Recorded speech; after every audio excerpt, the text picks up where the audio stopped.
Hi, welcome back to Books on the Go. I'm Anna. Sorry for the delay. I've been away and then had a cold, so it hasn't been conducive to filming, I'm afraid. But I just wanted to touch base very quickly with the Booker Prize debrief and fill you in on what I've been up to. So I went away, was it 2 weeks ago, I think, to Mallorca, mainly because Jason was playing tennis with some friends there, and I sort of went along, which was really fun. And we had a very quick trip to Berlin because Ben Quilty had an art show opening there, Ben Quilty, the Australian artist. And so that was really fabulous, but we sort of did almost a recce of Berlin because we landed, we saw that there was so much to see and do. We've never been before, didn't have time to do any of it, and figured that we'd definitely come back. So Berlin is high up on the to-do list now.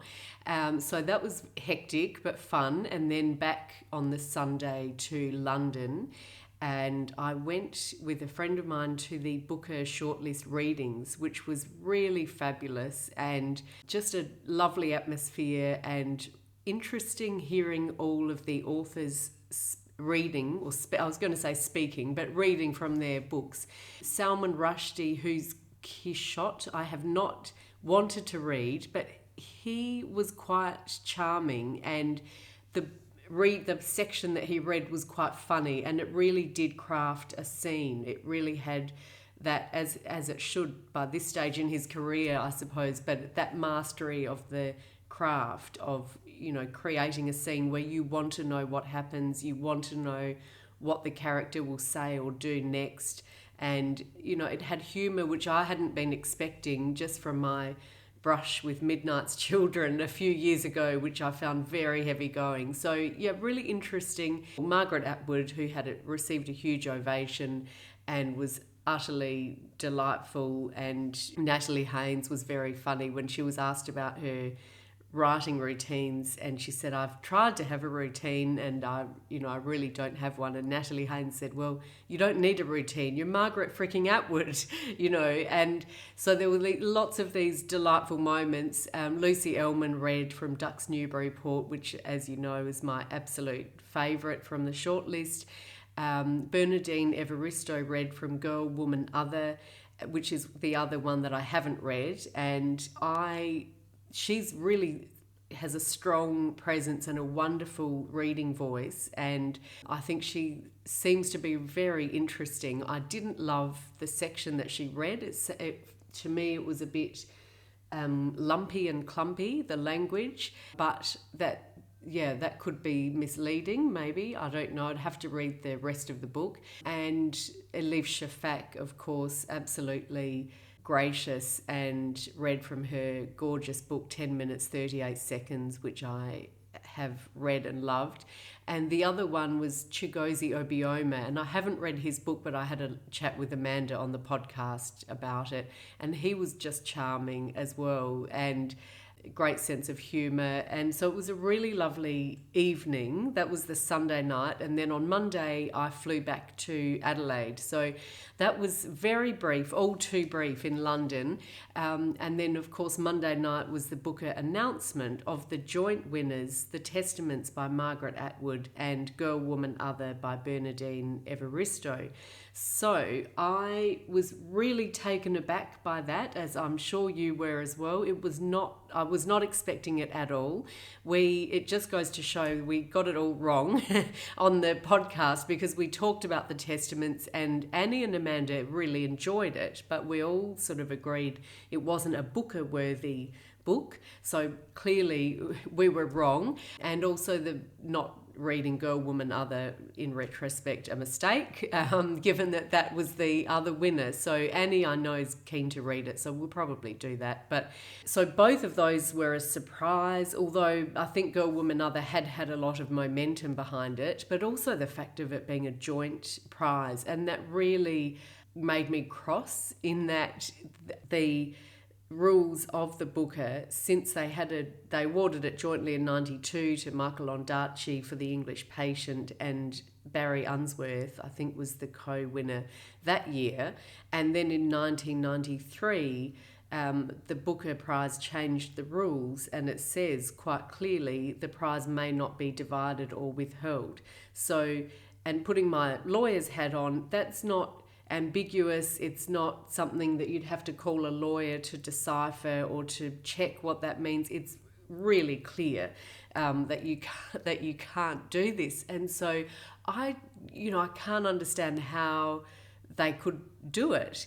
And of course the commentary has been that Peter Florence, as the chair of the panel of judges, has had the responsibility, and I think he did have the responsibility, to ensure that the judges came to a decision, and to, he has the casting vote or whatever mechanism they use, but just to make sure that happens.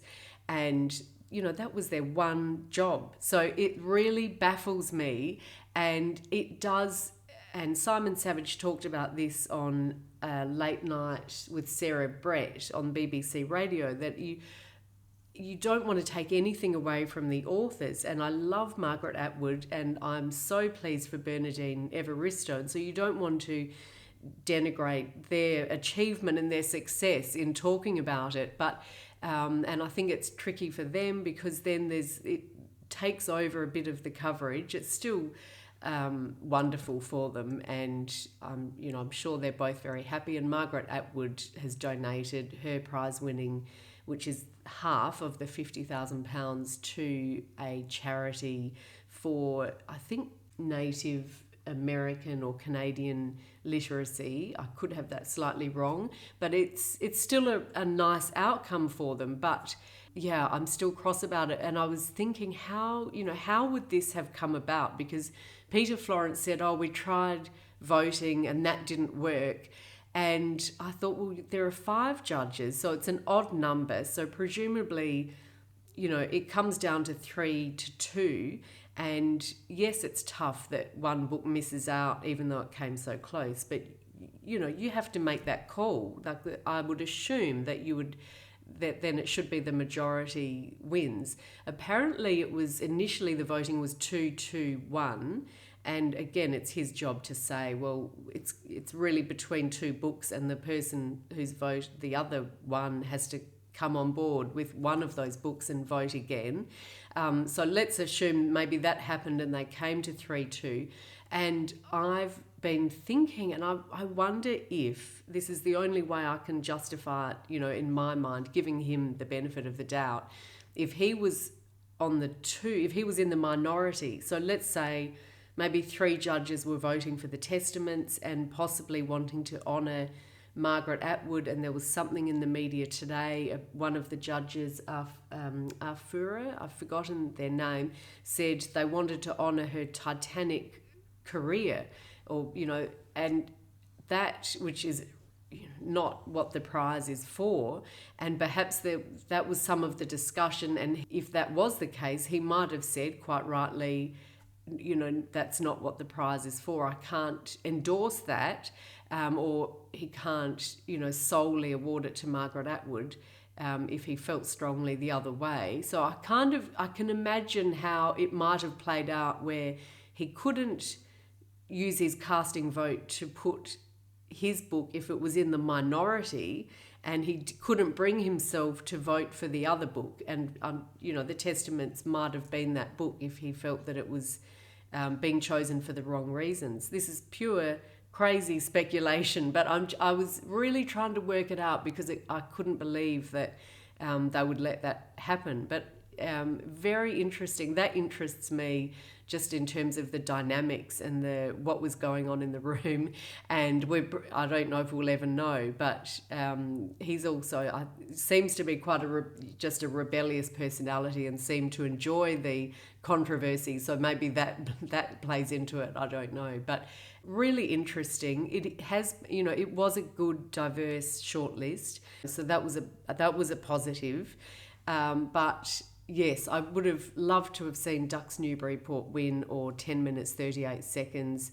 And failing that, I would have loved to have seen Girl, Woman, Other win on its own for Bernardine Evaristo. And having said all of that, I still love Margaret Atwood and I can't begrudge her any of her success because she's such a wonder. So really interesting. Let me know what you thought and what you think of my crazy theory of the maths and probabilities of it, or the gamesmanship almost. And I have to run now, but I'll do another video soon of what I've been reading and look forward to seeing you soon. Bye.